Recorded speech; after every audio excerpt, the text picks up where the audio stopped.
ఒక్కసారి కొమ్మూరి గోల్డ్ కి కాల్ చేయండి. తాకట్లో ఉన్న మీ బంగారాన్ని విడిపించి మార్కెట్ ప్రైస్ కి వాళ్ళు కొనుక్కుని మిగతా డబ్బులు మీకు ఇచ్చేస్తారు. హాయ్, వెల్కమ్ టు మనం టీవీ.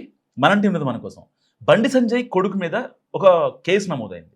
సో దాన్ని రేప్ కేసు అంటున్నారు, పోక్సో కేసు అంటున్నారు, జస్ట్ నార్మల్ కేసు అంటున్నారు కొంతమంది. సో నిందితుడిగా బండి భగీరథ్ ఉన్నారు. ఈయన కేంద్ర మంత్రి బండి సంజయ్ కుమారుడు. సో కంప్లైంట్ ఎప్పుడు జరిగింది? మే 2026 జరిగింది. సరిగ్గా డిసెంబర్ 2025లో ఈ రప్చర్ జరిగిందని ఆవిడ తల్లి ఆరోపిస్తోంది. 5 నెలల గ్యాప్. సో తల్లి కంప్లైంట్ ఇచ్చింది. అమ్మాయి తల్లి లైంగిక వేధింపులు జరిగాయని కేసు పెట్టింది. సో రేప్ కానీ అక్కడ అత్యాచారం అని కానీ ఎక్కడా కూడా రాయలేదు, మెన్షన్ చేయలేదు. రిలేషన్షిప్ బ్యాక్గ్రౌండ్ ఏంటి? తల్లి స్టేట్మెంట్ ఇచ్చింది. జూన్ 2025 నుంచి డిసెంబర్ 2025 వరకు అమ్మాయి భగీరథ్ రిలేషన్షిప్లో ఉన్నారని అమ్మాయి తల్లే చెప్పింది. 6 నెలలు పరస్పర అంగీకారంతో ఉన్న సంబంధం తర్వాత ఇప్పుడు కేసుగా మారింది. మరి ఎలా మారింది ఆ కేసు? సో టైమింగ్ ఎందుకు అనుమానం అంటే, సరిగ్గా మే 10న హైదరాబాద్లో మోదీ టూర్ ఉంది. దాదాపుగా 10,000 కోట్ల పనులు ప్రారంభించారు మోదీ. 2 లక్షల మందితో ఒక భారీ బహిరంగ సభ జరిగింది. సరిగ్గా ముందు రోజు మే 9న ఈ కేసు న్యూస్ లీక్ అయింది. సో పాజిటివ్ న్యూస్ని డైవర్ట్ చేయడానికే అనే ఆరోపణ కూడా సామాన్య ప్రజల్లో ఉంది. ఎందుకంటే దగ్గరలో జిహెచ్ఎంసీ ఎన్నికలు ఉన్నాయి అండ్ బీజేపీ మొరాలిటీని దెబ్బతీయడమే ఇక్కడ టార్గెట్. సో మరి బీఆర్ఎస్ రేప్ అని ఎందుకు ప్రచారం చేస్తుంది? డ్యామేజ్ ఎక్కువ జరుగుతుంది. సో వేధింపుల కంటే రేప్ అంటే జనాల్లో కోపం, వ్యతిరేకత కూడా ఎక్కువ వస్తాయి.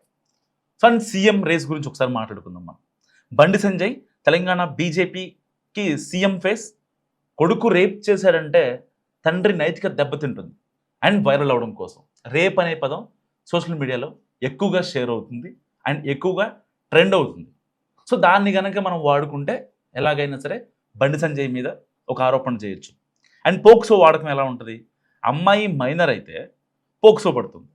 దాన్ని పోక్సో అంటే ఈజ్ ఈక్వల్ టు రేప్ అని సింపుల్గా చెప్పి ఇప్పుడు ప్రచారం చేస్తున్నాం. వాస్తవానికి హనీ ట్రాప్ కోణం అనేది సో బీజేపీ వాదన, ఇక్కడ అందరి వాదన, సామాన్య ప్రజలు కూడా అదే చెప్తున్నారు. ఇది పక్కా ప్లాన్ ట్రాప్ అని చెప్తున్నారు.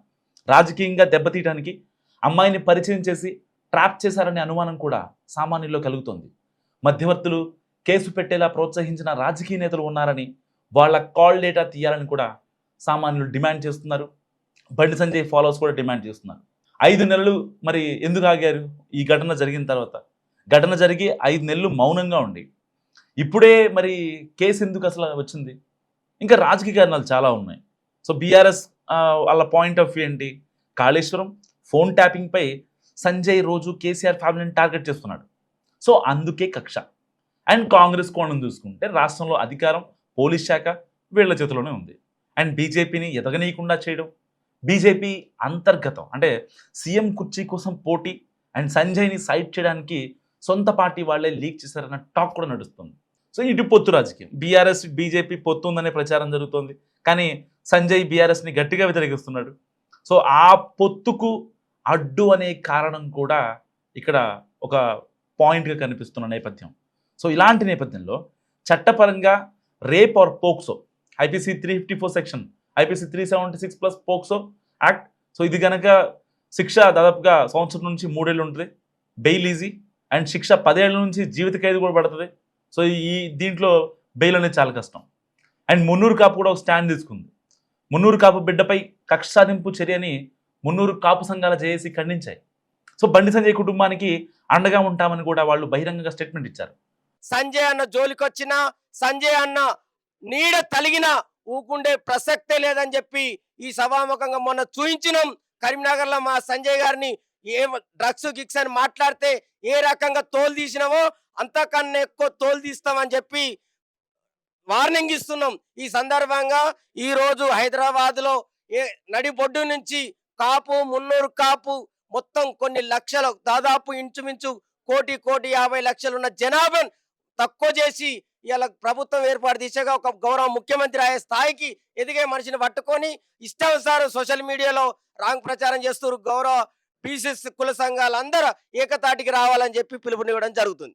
సో కుట్ర కోణంలో ఎలాగైనా సరే విచారణ జరపాలి. సో తల్లి కంప్లైంట్ లైంగిక వేధింపులని మాత్రమే ఉంది. రేప్ అనే మాట ఎక్కడా కూడా లేదు. సో బీఆర్ఎస్ ఏమో రేప్ జరిగిందని ప్రచారం చేయడం, బండి సంజయ్ని బీజేపీని రాజకీయంగా దెబ్బతీయడానికే. సో హనీ ట్రాప్ అనుమానం కూడా కలుగుతుంది. 6 నెలల రిలేషన్షిప్ అండ్ 5 నెలల తర్వాత కేసు, మోదీ టూర్ ముందు లీక్, ఇవన్నీ ప్రీ ప్లాన్డ్గానే జరిగాయనే అనుమానం చాలా మందిలో బలంగా వినిపిస్తుంది. సో నిజం ఎప్పుడు అమ్మాయి 164 స్టేట్మెంట్ మీదే ఉంది. And medical reports, call data, FIR copy బయటకు వచ్చాకే ఇవన్నీ కూడా తేలే అవకాశం ఉంది. కోర్టు తీర్పు అప్పటి వరకు కూడా ఎవ్వరూ దోషి కాదు. తప్పుడు కేసు అని తేలితే పెట్టిన వాళ్ళపై చర్యలు ఉంటాయి. పోక్సో కేసుల్లో బాధితురాలని గుర్తించి అండ్ ఆ బయట పెట్టడం అనేది నేరం కాబట్టి ఆ అమ్మాయి పేరు మనం మెన్షన్ చేయకూడదు. సో ఇది ప్రస్తుతం జరుగుతున్న రాజకీయ ఆరోపణలు, ప్రత్యారోపణల సారాంశం మాత్రమే. సో కేవలం అక్కడ రాజకీయ లబ్ధి కోసమే సో కొంతమందిని కావాలని బండి సంజయ్ టార్గెట్ చేస్తున్నాడని ఈ కేసుని ఎప్పటిదాన్నో ఇప్పటికి లాగి దాన్ని సరిగ్గా మోడీ వచ్చిన రోజునే చేయడం వెనక కుట్రకోణం ఉందా? మీరేమనుకుంటున్నారు? మస్తు కామెంట్ చేయండి.